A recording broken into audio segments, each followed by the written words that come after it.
Районыбыз кырларында Урак 2023 кампаниясы кызу темпларда дәвам итә. Бу көннәрдә төп көч язгы культураларга юнәлдерелгән. Бер үк вакытта печән, салам әзерләүдә дәвам итә. Безнең иҗат төркеме атна башында Тимершык бүлекчәсендә булып, анда барган эшләр белән танышты. Тулырак Раилә Галәвина хәбәрендә. Көннең сүрәнләнеп торуы игенчеләр өчен бәхет. Эссе кызу җәйләре белән истә кала аларга Урак 2023 кампаниясы. Иртә яздан бу көннәргә кадәр яңгырлары да бик сирәк булды бит аның. Шуңа сабаклар да кыска, башаклар да эре түгел.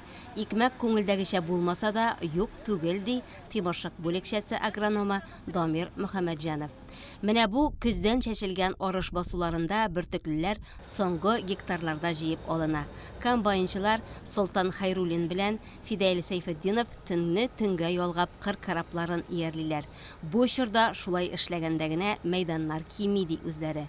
130 гектарлы арыш басуын алар 2 көндә эш итәләр. Комбайннары егәрлекле, бункерлары мул. 6 тонна сыйдырышлы. Икесеннән бергә 12 тонна икмәк тутырып, Дамир Исмәгыйлев басу амбар арасын урап тора. Шулай көненә 10 рейс ясый ул. Комбайнер Фидаил Сәйфетдинов хуҗалыкта бәһале хезмәткәр. Язын тракторда чәчүдә, аннары техникасын алышып уракка төшә. 40-нчы елын шулай эшләр кабатлана. Мин армиядан кайткач 85-тә эшли башладым инде. Нива комбайнда.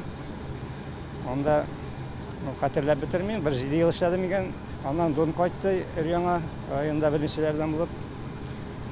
Шул Дон комбайны белән 17 ел эшләдем.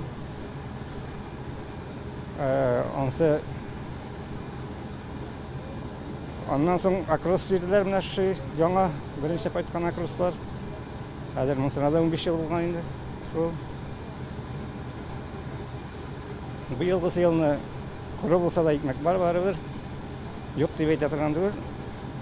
Җыела, көнгә 10 бункер барып җыябыз. Амбар ишек алдында да эшләр гөрли. Кешеләр ишәйгәннән ишәя. Тимошыклылар асфальт түшәлгән мондый урыннары булу бәхет эше диләр. Мондый җирдә икмәкне салып туруда, җыеп алуда бик уңайлы. Бөртеклеләр басудан ук коры булып кайталар. Аларны өстәмә җилләтү, киптерү кирәк түгеллеген әйтә хуҗалык җитәкчесе Рамил Шәймәрданов. Складлар киләсе елга симәнә белән дә, малларга ашатасы икмәк белән дә тулы. Арыш культурасы инде елда алдатмайды көзге культуралар. Елда арыштан башка бит көзге будайда чәчәбез, третикалида менә арыш уртача 30 центнер белән бөтен сортлар, бөтен участоклар буенча төгәлләнде инде ул.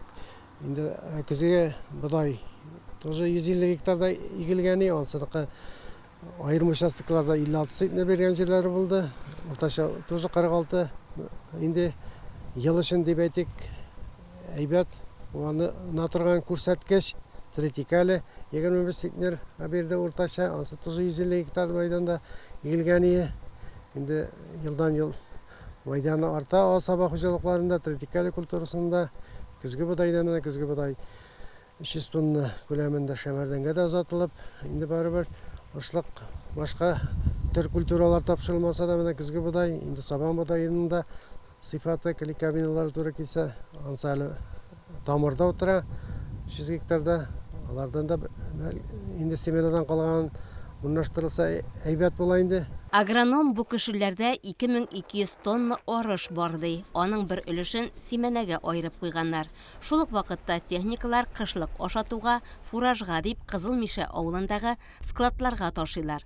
Ындыр табагында өлкәннәр белән бергә мәктәп укучылары да эшли. Кулларында көрәк, себеркеләр биеп кенә тора. Август аен малайлар, кызлар көтеп ала. Мәктәпкә бару алдыннан акча эшләргә менә дигән мөмкинлек бит. Камил, мәсәлән, каникулының 2 айын эшкә йөреп уздырган. Июль айында авыл советында печән чаптым, 17,60 сум акча алдым. Ул акчаны киемнәргә тоттым, мәктәп киемнәренә. Август айында Гөлфәндә апа амбарга эшләргә чакырды, мин рәхәтләнеп төштем.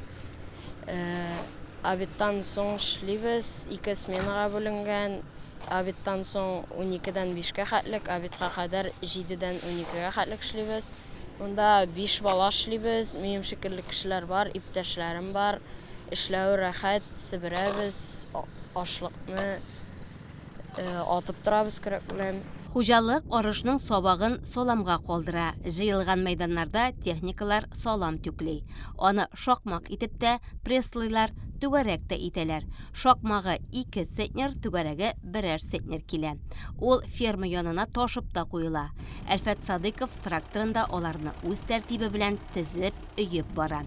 Терлек азыгы әзерләүдә шулай ук пешән дә беренче санлы план булып бара. Аның икенче катын чабалар.